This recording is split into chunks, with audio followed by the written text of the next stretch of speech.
Good evening. The police are seeking the public's assistance to find 8-year-old Linda Walker of PANTON Street in Old Harbour, St. Catherine, who has been missing since yesterday. She is of dark complexion, slim build, and approximately 5 feet tall. Reports from the Old Harbour police coming into our news center are that at approximately 2 p.m., Walker was last seen at home, dressed in a green blouse, blue jeans, and a pair of grey and white slippers. She has not been heard from since.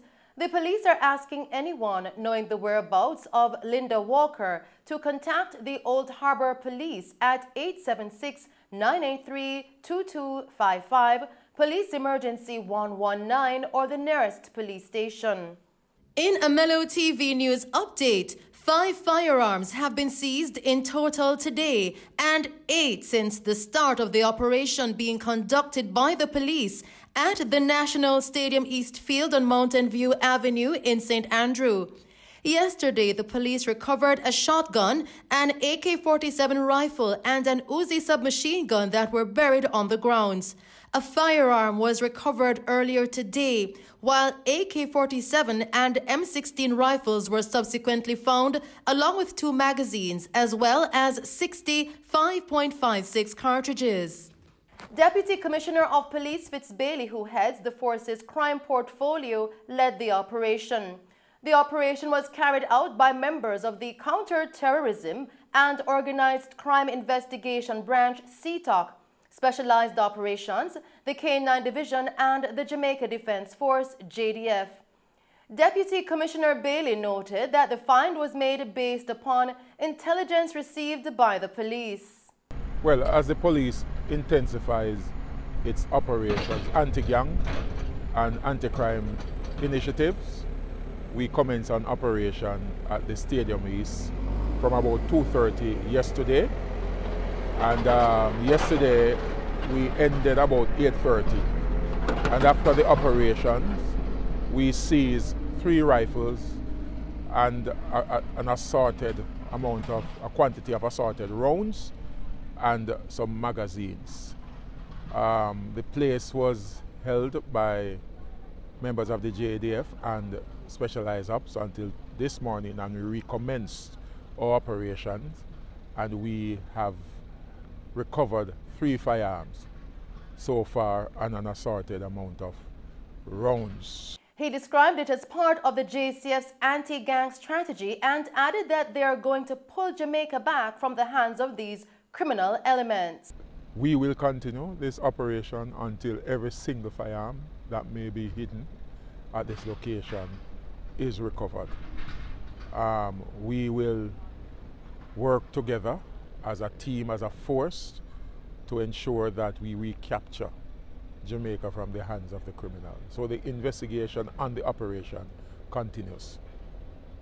The police are reminding members of the public to share information about wanted men, drugs, and illegal firearms with Crime Stop at 311, Police Emergency 119, or the nearest police station. The seizures made between yesterday and earlier today follow the seizure of 20 illegal handguns in St. James last Friday, January 21. Still tonight, a man was arrested in connection with the seizure of an illegal gun in Quarry Hill, St. Catherine yesterday. Reports coming into our news center are that at approximately 2:35 p.m., a patrol team was in the community when they observed a man walking along the roadway. Now, the man reportedly attempted to flee, arousing the suspicions of the police team. The team accosted and searched him, and a Smith & Wesson .40 pistol and a magazine containing 30.40 rounds of ammunition were taken from him. He was arrested and remains in police custody as preparations are completed for him to be formally charged. Still making Mello TV News, National Security Minister Dr. Horace Chang says the amendments to the Firearms Act are in their final stage of completion. Amid a recent surge in homicides island-wide, Dr. Chang says persons found with guns should be given heavy sentences. Speaking at the launch of a Government of Jamaica and the European Union partnership, Dr. Chang said amendments to the Firearms Act are crucial to the country's crime-fighting efforts. At this point now we have personal attention is that should be in the final drafting stages. I'd love to bring it to LegCom before we close the parliamentary year, but lawyers have their own pace. It's a reasonable complex bill, but it's a good bill. Long bill. We are not just, as was announced originally, amending the Firearms Act. We are repealing and replacing it with a more effective Firearms Act in which we will treat illegal firearms as they are. They are weapons of criminals. And there will be no distinction between an illegal firearm from a 22 to an AK-47. All of them are designed to kill, and anybody who have one is a killer, in my opinion, and must be treated as such. So we intend that the law must ensure those with prohibited firearms, as we call them, will serve a long time behind bars. And they will go there, with the appropriate evidence, of course, and that's the objective of the law. But I'm saying many of them are brutal killers and will attack the police. And police must defend themselves appropriately. I make no apologies for that. As we continue with the news tonight, the police in St. Mary are on a manhunt for the gunman who fatally shot 45-year-old businessman Wayne Williams in close proximity to his house in Charlestown yesterday. Superintendent in charge of the St. Mary Police Division, Bobette Morgan, indicated that Williams was raking up a property adjacent to his house at approximately 11 a.m.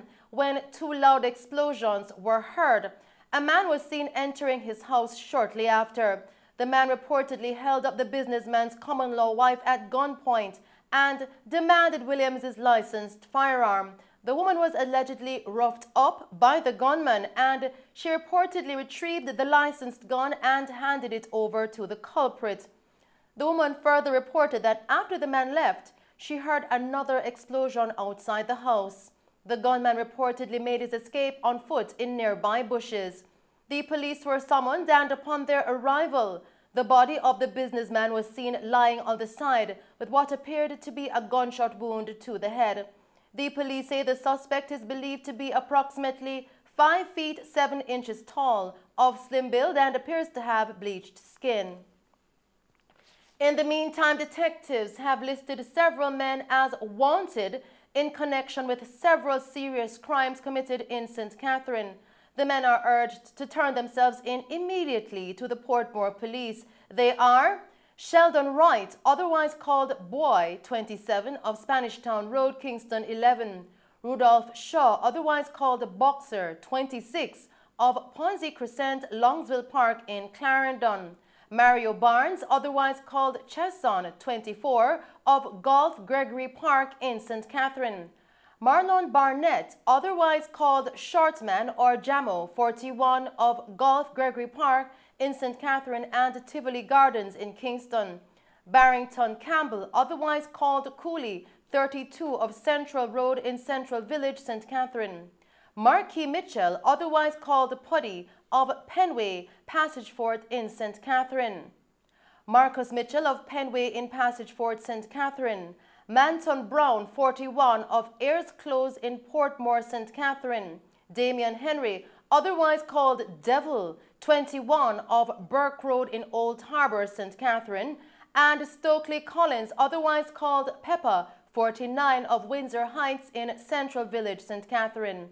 Anyone knowing the whereabouts of these men is being urged to contact the Portmore Police at 876-989-8422, Crime Stop at 311, or the nearest police station.